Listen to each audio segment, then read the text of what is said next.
지난주 수요일 밤에는 월드컵 경기 중에 우리 한국에게 아주 중요한 경기가 있었습니다. 독일과의 경기였습니다. 이길 가능성은 1%도 없을 것이다, 이렇게 다들 예측을 했습니다. 한국은 57위이지만 독일은 세계 1위이기 때문입니다. 지난번 챔피언인 독일과 싸우는 것은 마치 다윗과 골리앗의 싸움이라고 말을 했습니다. 경기가 시작되기 전에 이 부산에서 목회하는 후배 목사님들과 함께 카톡을 했습니다. 어떻게 될 것인가? 대부분은 다 지는 걸로, 3대0, 5대0 다 지는 걸로 예상을 했습니다. 저도 무언가 이야기를 해야만 했습니다. 저는 2대0으로 이긴다고 큰 소리를 쳤습니다.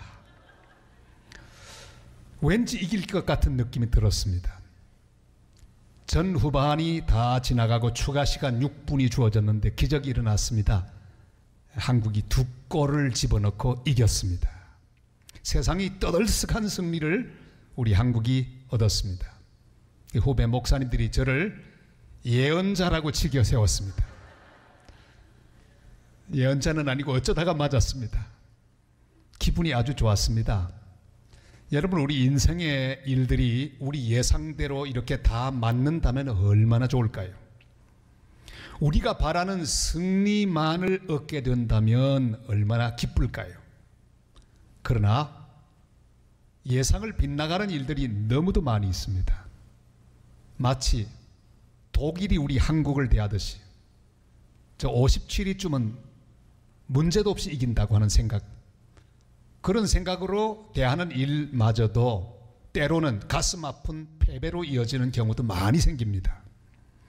절망의 눈물을 흘리는 순간도 많이 다가옵니다. 이럴 때는 어떻게 하면 좋겠습니까? 오늘 시편 50편은 레위인들로 구성된 찬양대 대장인 아삽, 이 아삽이 지은 시편입니다. 아삽은 본 시편을 통해서 신령한 예배를 어떻게 드리는지를 잘 가르쳐주고 있습니다. 이스라엘 민족들은 예배 드릴 때마다 항상 제물을 가지고 하나님께 나아갔습니다. 이스라엘 백성에게 중요한 이슈는 무엇입니까? 제물을 하나님 앞에 드리는 건 당연한데 얼마짜리 제물을 드릴 것인가? 이것이 그들이 가진 문제였습니다. 항상 계산을 먼저 합니다. 요즘 우리들처럼 맥주 강사 주일 같은 게 다가오면 한 두어 주일 전부터 마음속에 계산합니다. 이번 맥주 감사 주일 예물을 얼마쯤 할까? 요즘은 사정이 좀 안 좋으니 조금만 드려야 되겠다. 나는 지난 6개월 동안 받은 은혜가 많으니 좀 더 올려서 바쳐야 되겠다. 이런저런 계산을 합니다. 마치 양가가 결혼하기 전에 사돈끼리 주고받는 예단처럼 서로 계산하고 복잡하게 이것저것 따지기를 잘하는 마음이 우리들의 마음입니다. 그래서 오늘 주님께서 우리들에게 어떻게 감사해야 할지를 말씀하고 계십니다. 주님 오늘 이렇게 선포하고 계십니다. 다 내 것이다. 우리 8절로 11절 말씀을 다 같이 읽겠습니다. 나는 네 재물 때문에 너를 책망하지는 아니하리니 내 번제가 항상 내 앞에 있음이로다. 내가 내 집에서 숫소나 내 우리에서 숫염소를 가지 아니하리니 이는 산림의 짐승들과 뭇산의 가축이 다 내 것이며 산의 모든 새들도 내가 아는 것이며 들의 짐승도 내 것이미로다. 아멘. 우리 하나님은 우리를 향해서 말씀하십니다. 너희들 재물 때문에 신경 쓰고 염려하지 말라. 재물의 종류나 가격이나 크기나 무게 같은 것들에 대하여 신경 쓰지 말라. 이 모든 것은 다 내 것이니 나는 많이 받는다고 넘치는 존재도 아니요 너희들이 안 바친다고 모자라지도 않다. 다 내 것이다. 그렇게 말씀하고 계십니다. 주님은 마음이 불편하신 것을 이 말씀을 통해 나타내고 있습니다. 옛날 왕들은 자기가 갖고 싶은 것은 다 뺏었습니다. 백성들이 가지고 있는 좋은 가축 마음대로 뺏었습니다. 땅도 뺏었습니다. 더 기가 막힌 것은 남의 집 아내도 뺏어서 자기 후궁으로 삼았습니다. 그러나 우리의 여호와 하나님은 빼앗는 왕이 아니라 말씀이십니다. 베푸시는 왕, 사랑하는 왕, 희생하는 왕, 긍휼이 한이 없는 왕, 주기를 기뻐하시는 그런 하나님이시라고 말씀하고 계십니다. 자기 백성을 위하여 베푸신 것 계산하지 않고 우리에게 다 주시는 왕이십니다. 우리 주님 예수 그리스도, 하나님 독생자 예수 그리스도, 하나님께서는 독생자를 계산하지도 않고 우리를 위하여 주셨습니다. 문제는 바로 우리들입니다. 우리는 계산합니다. 자꾸만 가격으로 따집니다. 금액으로 따집니다. 마치 부모님을 향한 자식들의 모습처럼 따지기를 좋아합니다. 부모님 생일이 다가오면 자식들은 고민합니다. 무슨 고민일까요? 이번에 얼마짜리 선물을 드릴까? 열심히 부부 사이도 흥정이 오갑니다. 명절을 앞두고도 흥정합니다. 그리고 부모님 앞에 봉투 하나 놓으면서 이렇게 말하죠. 엄마, 요즘 우리 사정이 좀 어려워서. 여러분, 우리 하나님 우리 마음속에서 진행되는 이런 계산의 소리를 너무도 잘 아십니다. 그래서 선언하십니다. 얘들아, 너무 계산하지 말거라. 나 부자야. 전부 내 것이야. 치사하게 그러지 말아라. 아무리 싼 것을 바쳐도 싸다고 하지 않을 거야. 아무리 비싼 것을 바쳐도 비싸다고 하지 않을 거야. 나 필요한 것 하나도 없어. 너희들 것 뺏지도 않을 거야. 내가 너희들에게 베푼 것 나도 계산하지 않고 다 주었었어. 앞으로도 그렇게 줄 것이야. 내가 필요한 것은 너희들의 물질이 아니라 마음이야. 너희들이 마음으로 드리는 감사, 그것을 바로 나는 바라는 것이야. 주님은 우리를 향해 말씀하고 계십니다. 감사로 드리는 제사, 그 제사를 하나님 기다리신다고 말씀하고 계십니다. 우리 14절 말씀을 같이 읽겠습니다. 감사로 하나님께 제사를 드리며 지존하신 이에게 내 서원을 갚으며.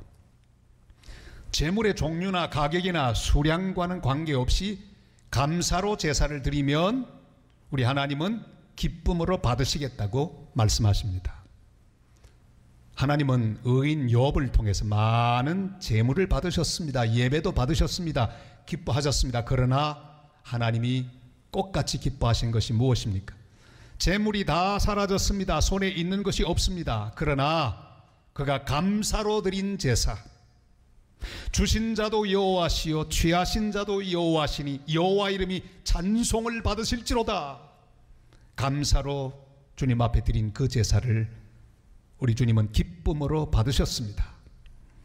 요나도 마찬가지입니다. 비록 감사할 수 없는 물고기 뱃속에 있었지만 그곳에서 그는 감사로 제사를 드렸습니다. 요나서 2장 9절 말씀을 같이 읽을까요? 나는 감사하는 목소리로 주께 제사를 드리며 나의 서원을 주께 갚겠나이다. 구원은 여호와께 속하였나이다 하니라. 아멘. 주님은 우리의 마음이 담긴 감사로 드리는 제사를 받기를 원하십니다. 벌써 6개월이 지나갔어. 7월 첫 주를 맞았습니다. 지난 반년을 살아가며 우리는 수많은 은혜를 받았습니다. 그 은혜를 잊으면 곤란합니다. 이스라엘 민족은 우리 하나님의 특별한 명령을 받은 민족입니다. 그래서 3대 절기를 명령받아 지키게 되었습니다. 6월절로부터 시작합니다. 6월절을 지키면서 그들이 애굽에서 포로되고 노예되었던 자리에서 풀려나오고 해방되었던 은혜를 기억하게 하기 위하여 6월절을 지켰습니다. 그리고 처음 익은 열매를 거둘 때쯤 맥주 감사절을 지키게 했습니다. 주님이 처음 것도 주셔서 감사합니다. 마지막 것도 하나님께서 주실 것을 믿습니다. 이런 고백을 하며 그들의 처음 익은 열매를 하나님 앞에 드렸습니다. 그리고 추수감사주일, 수장절 축제를 하나님 앞에 드렸습니다. 모두 추수하고 창고에 거두어 드리는 그런 축제를 하면서 하나님은 이 축제 형식에 대하여 분명히 지시해 주셨습니다. 광야로 나가서 거기 천막을 치고 그들의 광야 생활을 기억하고 출애굽 당시에 고생했던 아무것도 없이 하나님만을 의지했던 그 기억을 회상하도록 명령해 주셨습니다. 아무리 많이 거두고 잘 나가도 우리가 받은 은혜를 잊지 말아야 합니다. 마음으로 감사하게 하는 이스라엘을 향한 하나님의 배려, 그것이 감사절을 지키라고 하는 하나님의 명령입니다. 지난 1년을 우리가 보내었으니 얼마나 감사합니까? 하나님 은혜로 여러 가지 일들이 많았던 지난 반년을 지내왔습니다. 지난 주간에 부산에서 있었던 한인 세계 선교 대회, 거기 여러분들이 오셨습니다. 로렌 커닝함 같은 열방대학 그리고 예수전도단의 총재도 오셨습니다. 이런저런 사람들이 많이 오셨는데 그 가운데 많은 사람들의 관심을 끌었던 분은 우리도 잘 기억할 수 있는 바로 북한에서 2년 이상 억류를 당했던 임현수 목사님이십니다. 기억나시죠? 캐나다 국적으로 있습니다. 그가 억류를 당하고 감옥에서 무려 몸무게가 20kg 이상이 빠졌습니다. 아무것도 할 수 없었습니다. 앞이 보이지 않습니다. 움직일 수 없습니다. 아무런 보장도 없습니다. 그 가운데 그는 하나님의 은혜를 체험합니다. 그리고 감사하기 시작합니다. 모든 것을 감사하기 시작했습니다. 어느 날 오랜만에 사과 하나를 받게 되었습니다. 사과를 먹으려고 하니까 차마 먹을 수가 없어요. 왜? 너무 감사했어요. 입을 벌릴 수가 없었습니다. 그걸 앞에 두고 감사하고 또 감사하는데 1시간이 휙 지나갔습니다. 먹으려고 하는데 아까워서 못 먹겠어요. 너무너무 감사했어요. 사과 한 알의 감사, 그 귀한 감사를 하나님 앞에 감옥에서 드릴 수가 있었습니다. 감사하면서 가만히 생각해 보니까 감옥에 있는 게 너무너무 감사하더랍니다. 가만히 생각해 보니까 유명한 사람들 전부 감옥 출신인 것을 알게 되었습니다. 요셉도 감옥 출신인데 총리 대신 되지 않았습니까? 다니엘도 감옥 출신, 베드로도 감옥 출신, 바울도 로마 감옥 출신, 넬슨 만델라도 감옥 출신으로 대통령이 된 사실이 기억이 나더래요. 그는 무려 27년 동안 감옥살이를 했는데 건강하게 추록했습니다. 만델라의 기자가 물었습니다. 보통 5년만 감옥에 있으면 건강을 잃어버리는데 어찌 당신은 그렇게 건강하게 나옵니까? 만델라 이렇게 대답합니다. 예, 나는 항상 감사했습니다. 물을 먹을 때도 감사하고 음식 먹으면서도 감사하고 강제 노동도 감사하고 또한 하늘 보고도 감사하고 땅을 보고도 감사했기에 건강을 유지했습니다. 그렇게 대답하더랍니다. 그는 노벨 평화상도 받고 대통령에도 당선되었습니다. 서양 격언의 가장 가르치기 어려운 수학, 그것은 바로 받은 축복을 세어보는 수학이라고 그랬습니다. 여러분, 우리는 다른 여러 가지 계산은 거의 빛의 속도로 합니다. 얼마나 머리가 잘 돌아가는지 계산이 빨리 됩니다. 그런데 내게 하나님이 베풀어 주신 축복을 세는 데는 얼마나 더딘지 모릅니다. 받은 복을 세어보면서 감사로 제사를 드려야 합니다. 얼핏 보면 감사 같지 않은 제목들이 너무 많이 있습니다. 마치 숨어있는 보화처럼 그냥은 보이지 않습니다. 감사의 제목을 믿음으로 세어보면서 발견해내고 감사로 제사를 드리는 하나님 복된 사람들 다 되시기를 주님의 이름으로 축원합니다. 감사로 제사를 드리는 사람은 하나님을 기쁘시게 합니다. 우리의 감사가 바로 우리 하나님을 영화롭게 합니다. 이 감사가 정말 진가를 발휘하는 순간이 있습니다. 그것이 바로 환난날입니다. 잘 풀릴 때 하는 감사는 누구나 할 수 있습니다. 그걸로는 감사의 진가를 발견할 수 없습니다. 참 감사의 순도를 테스트하는 순간이 옵니다. 그것은 바로 환난당하는 날입니다. 환난날에 내가 보여주는 태도, 그것으로 우리 속에 있는 참된 감사를 테스트할 수 있습니다. 환난 날에 나를 부르라. 내가 너를 건지리라 말씀하셨습니다. 우리 15절 말씀 다 같이 읽겠습니다. 환난 날에 나를 부르라. 내가 너를 건지리니 네가 나를 영화롭게 하리로다. 아멘. 감사는 평안한 가운데 나오는 고백처럼 느껴집니다. 감사. 얼마나 단어만 들어도 편안합니까? 근데 사실은 이 감사라는 말은 굉장히 전투적인 용어입니다. 왜요? 감사하기가 쉽지 않기 때문입니다. 좋을 때는 그 감사가 쉽게 나오지만 그러나 조금만 힘들면 감사는 사라집니다. 그래서 전투하는 마음을 가지고 감사하지 않으면 환난 날에 감사하기는 어렵습니다.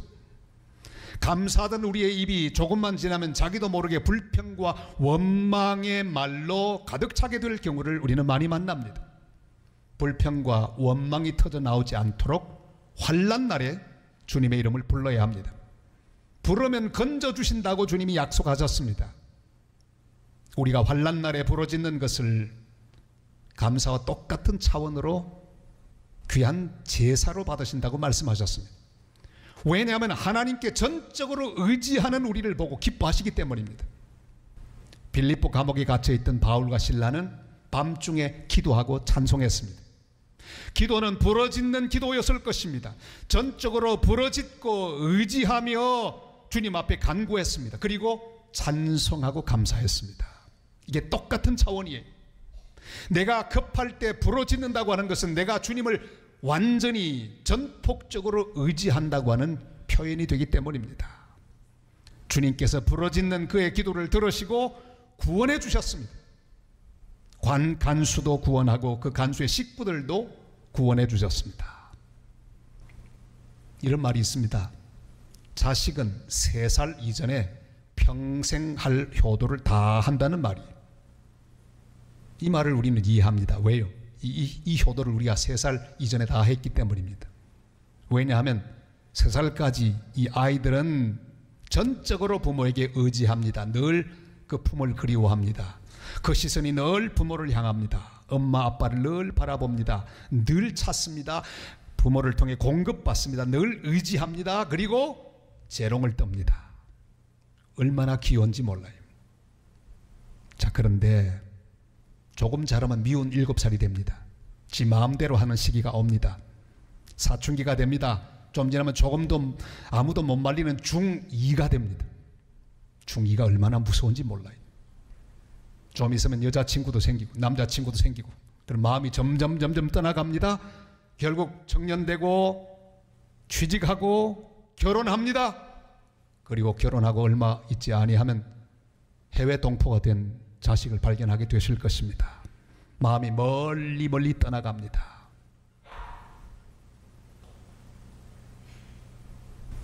주님은 우리 평생 우리가 주님 품에 거하기를 원하십니다. 주님만을 의지하고 주님만을 자랑하고 주님만을 기쁘시게 하고 주님께만 간구하는 사람으로 살기를 원하십니다. 우리는 자식을 키우면서 그런 사실을 봤습니다. 그 마음들이 점점 떠나갑니다. 시선이 점점 떠나갑니다. 마음이 섭섭한 그런 생각을 많이 느끼는 부모들, 우리는 그걸 경험해 봤습니다. 저도 그걸 알았어요. 결혼하고 갔는데 정말 해외 동포가 되어 있더라고요. 같이 놀러 가는데 아들의 카메라가 어디로 가는가 봤더니 전부 자기 아내에게 9번 자기 초를 찍고요. 우린 딱 한 번밖에 안 찍어줘요. 깨달았습니다. 아하, 떠나갔구나. 사랑하는 여러분, 우리 주님은 우리가 평생 주님에게서 눈 돌리지 않기를 원하십니다. 우리 주님은 우리가 모든 관심을 주님께 집중하기를 원하십니다. 주님께 의존하고 주님의 은혜를 받아 사는 사람이 되기를 원하십니다. 그래서 환난 날에 주님의 이름을 부를 때 우리 하나님 기뻐하십니다. 감사도 귀하지만 환난 날에 주님을 의지하고 전적으로 주님을 부르짖는 그런 거룩한 모습을 통해서 하나님은 영광을 받아주십니다. 그런 거로 주님만을 기뻐하며 주님만을 의지하며 모든 것을 감사하는 사람으로 살아가게 되시기를 바랍니다. 제가 어떤 사람의 이야기를 들었습니다. 자기 아들 이야기를 하는데, 만나면 주로 자기 아들, 딸들 이야기 많이 하지 않습니까? 이분은 꽤 부자입니다. 근데 아들이 다른 도시로 가게 됐는데 자기 신용카드를요 아들에게 줬답니다. 왜? 필요할 것 같아서 다 줬대요. 그런데 그 다음 날부터 이 아들이 얼마나 긁어대는지 쫙 전화 한 번 없이 그냥 계속 자기 사고 싶은 걸 막 다 사고요. 보니까 이거 안 되겠어요. 그래서 아무 소리도 않고 카드를 막아버렸대요. 한 주쯤 지났습니다. 그랬더니 아들에게 전화가 왔어요.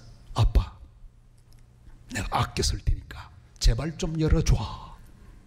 진짜 그래야지. 카드를 줬으면 막 긁을 게 아니라 가끔 안부도 전하고 아빠 엄마 잘 있는지 물어보기도 하고 감사도 하고 그렇게 해야죠. 그냥 가졌다고 막 긁고 있으니 이 부모님이 얼마나 화가 났겠습니까? 사랑하는 여러분, 혹시 막혀 있는 것이 있으십니까? 주님께로 나아가시기를 바랍니다. 풀어달라고 열어달라고 기도하지 말고 우리 하나님께로 나아가시기를 바랍니다. 하나님은 우리가 주님 앞으로 나오는 것을 기다리고 계십니다. 우리와 더불어 교제하기를 원하십니다. 여러분, 신용카드보다 더 중요한 것은 부모와의 관계를 유지하는 것이 아니겠습니까? 마찬가지로 우리는 어떤 것이 막힌 환난 날에 전적으로 주님을 의지하면서 주님을 향해 부르짖어야 합니다. 그러면 주께서 우리의 막힌 것을 열어주시며 우리를 건져주실 것입니다. 크리소스톰, 하도 설교를 잘해서 황금의 입이라고 하는 별명을 가지고 있는 하나님의 종입니다. 그는 로마 아르카디아노 황제 때 콘스탄티노플 주교였습니다. 복음을 전했습니다. 황제의 잘못을 통렬하게 지적하다가 그만 투옥을 당했습니다. 그는 이렇게 말했습니다. 주님, 감옥에 가서 복음을 전하라고 투옥시켜 주시니 감사합니다. 그리고 황제는 그를 유배에 보냈습니다. 사형 선고를 받게 되었습니다. 주님 감사합니다. 성도의 가장 아름다운 죽음인 순교의 반열에 들게 하시니 감사합니다. 여러분, 순교도 아무나 하는 거 아니거든요. 감사함으로. 이제 처형 시간을 기다리고 있는데 집행 직전에 사형 중지 명령이 하달되었습니다. 그는 또 기도합니다. 하나님 감사합니다. 아직도 종에게 할 일이 남아있단 말입니까? 죽도록 충성하게 도와주시옵소서. 그는 석방이 되었습니다. 다시 콘스탄티노플로 돌아갔습니다. 계속해서 황제와 황후의 잘못을 지적하고 설교하다가 다시 사형 선고를 받았습니다. 그는 고백합니다. 죽일 테면 죽어라, 죽여라. 내 몸을 갈기갈기 찢는다면 이사야를 생각하리라. 바다에 던진다면 요나를 생각하리라. 나를 불에 던진다면 불뭇불에 세 사람을 기억하리라. 맹수굴에 던진다면 다니엘을 기억하리라. 돌로 쳐 죽인다면 순교자 스데반을 기억하리라. 목을 자른다면 세례 요한을 기억하리라. 내가 적신으로 모태에서 나왔은즉 적신으로 이 세상을 떠나 주님 품에 안기리라. 이런 고백을 하며 주님께로 갔다고 합니다. 사랑하는 성도 여러분, 지금 내가 가진 것, 내가 받은 것, 내가 누리는 것, 비교하지 말고 계산하지 말고 따지지 말고 주님이 우리에게 주신 은혜인 줄을 알고 감사로 제사를 드릴 수 있기를 바랍니다. 주님이 우리에게 주신 풍성한 은혜와 복을 세어보실 수 있기를 바랍니다. 그리고 감사로 제사를 드리십시다. 그리 아니하실지라도 감사하며 감사의 제사를 드려야 합니다. 어떤 환난에 있든지 우리 아버지 하나님께 부르짖어 간구하십시다. 그리하여 주님 주시는 응답과 사랑을 누리는 복된 성도로 살아가게 되시기를 바랍니다. 감사로 제사를 드리는 자가 나를 영화롭게 하나니 그의 행위를 옳게 하는 자에게 내가 하나님의 구원을 보이리라. 이런 귀한 고백과 더불어 평생 감사로 제사를 드리는 거룩한 성도들 다 되시기를 주님의 이름으로 축원합니다.